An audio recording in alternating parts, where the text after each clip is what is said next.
दोस्तों, दुनिया के महानतम वैज्ञानिकों में से एक अल्बर्ट आइंस्टीन ने कहा था, कंपाउंड इंटरेस्ट दुनिया का 8वां अजूबा है। जो इसे समझता है इससे कमाता है, जो नहीं समझता है इसे भरता है।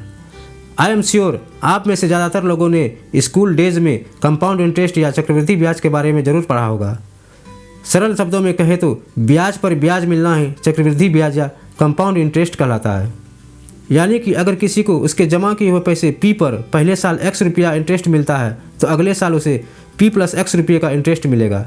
फॉर एग्जांपल, अगर किसी ने 10% कंपाउंडेड एनुअली की रेट से 100 रुपये जमा किए तो पहले साल तो उसे 100 रुपया पे ब्याज मिलेगा जो कि 10 रुपया होगा, लेकिन अगले साल उसे 100 + 10 110 रुपये पर ब्याज मिलेगा जो कि 11 रुपया होगा। यानी 2 साल बाद 100 रुपया बढ़कर 121 रुपया हो जाएगा। जबकि साधारण ब्याज से पहले साल भी 100 रुपया पे 10 रुपया ब्याज मिलता और दूसरे साल भी 100 रुपया पर 10 रुपया का ही ब्याज मिलता और इस तरह से 2 साल बाद 100 रुपया बढ़कर 120 रुपया हो जाता। दैट मीन्स कंपाउंड इंटरेस्ट के कारण 1 रुपया अधिक कमाई होती है। शायद आप सोचते होंगे कि इसमें भला क्या मैजिकल है, बस 1 रुपया ही तो अधिक है। तो अब तैयार हो जाइए मैजिक देखने के लिए। दोस्तों, आप बैंक में इस 100 रुपये की FD करके 30 साल के लिए भूल जाइए। सपोजिंग रेट ऑफ इंटरेस्ट 10% ही रहता है तो जानते हैं 30 साल के बाद वो अमाउंट कितना हो जाएगा? 1745 रुपया, यानी आपके मूलधन का 17 गुना। है ना कमाल की बात? जबकि बाकी चीज़ें वही रहे और चक्रवृद्धि की जगह साधारण ब्याज की दर लगे तो ये अमाउंट महज 400 रुपया हो पाता। बहुत से लोग शायद अभी भी इस अजूबे को अप्रिशिएट नहीं कर पा रहे होंगे क्योंकि हम इंसान नंबर से कहीं ज़्यादा कहानियों को समझते हैं। कोई बात नहीं, मैजिक ऑफ कंपाउंडिंग समझने के लिए मैं आपको एक कहानी सुनाता हूँ। दोस्तों, 3 दोस्त थे, अमित, बरजेश और चंदन। तीनों साधारण परिवार से थे और एक साथ ही पढ़ते लिखते और खेलते कूदते थे। समय बीता और 25 साल का होते होते उनकी नौकरी लग गई। तीनों ने नौकरी शुरू की और हर महीने मिलने वाले पैसों से लाइफ एंजॉय करने लगे। लेकिन एक दिन अमित ने अपने दोस्तों से कहा, यार पिताजी कह रहे थे कि हमें हर महीने अपनी सैलरी में से कुछ पैसे बचाकर जमा करने चाहिए, तुम लोग क्या सोचते?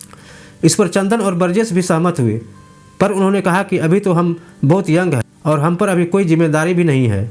हम कुछ साल मौज मस्ती कर लेते हैं और बाद में अच्छे पैसे बचा लेंगे। और अपनी अपनी सोच के मुताबिक तीनों ने इस तरीके से बचत की। अमित ने 25 साल की उम्र से ही 10% कंपाउंडेड एनुअली की रेट से किसी फाइनेंशियल इंस्ट्रूमेंट में 5000 रुपये प्रति माह जमा करने शुरू कर। बरजेश ने यही काम 30 साल का होने पर किया और वो किसी भी फाइनेंशियल इंस्ट्रूमेंट में हर महीने 10% कंपाउंडेड एनुअली की रेट से 5000 रुपये जमा करने लगा। जबकि चंदन ने शादी और बच्चे होने के बाद 35 साल की उम्र में पैसे बचाने शुरू किए, लेकिन चूंकि उसके दोस्त पहले से पैसे बचा रहे थे इसलिए उनकी बराबरी करने के लिए उसने 10% कंपाउंडेड एनुअली की रेट से हर महीने किसी फाइनेंशियल इंस्ट्रूमेंट में 10,000 रुपये निवेश करना शुरू कर दिया। अब अंदाज लगाइए कि जब 60 साल की उम्र में वो रिटायर हो तो सिर्फ इस इन्वेस्टमेंट की वजह से किसके पास कितने पैसे होंगे? जवाब है, अमित के पास 1,70,00,000, बरजेश के पास 1,03,00,000 और चंदन के पास 1,23,00,000। तो देखा, कंपाउंडिंग की पावर की वजह से तीनों दोस्त छोटी छोटी बचत करके भी एक दिन करोड़पति बन गए।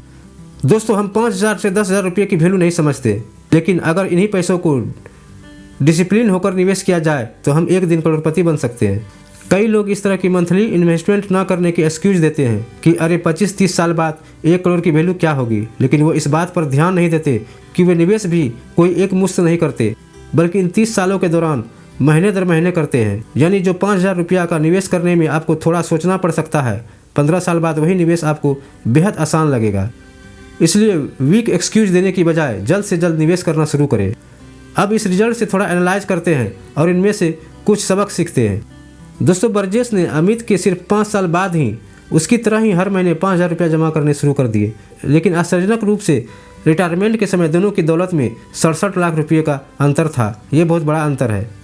समय बड़ा बलवान होता है, इसलिए जितना जल्दी हो सके पैसे की बचत करना शुरू कर दीजिए। दूसरा दोस्तों, चंदन ने पैसे बचाने में बहुत देर कर दी, लेकिन इसकी भरपाई के लिए उसने अधिक पैसे निवेश करने का प्रयास किया और ऐसा करने से बरजेश से आगे निकल पाया। इससे सबक मिलता है, अगर आपने कम उम्र में पैसे बचाना शुरू नहीं किए तो थोड़ा भी घबराए नहीं। आप देर से शुरू करके और अधिक पैसे निवेश करके भी एक बड़ी रकम जमा कर सकते हैं।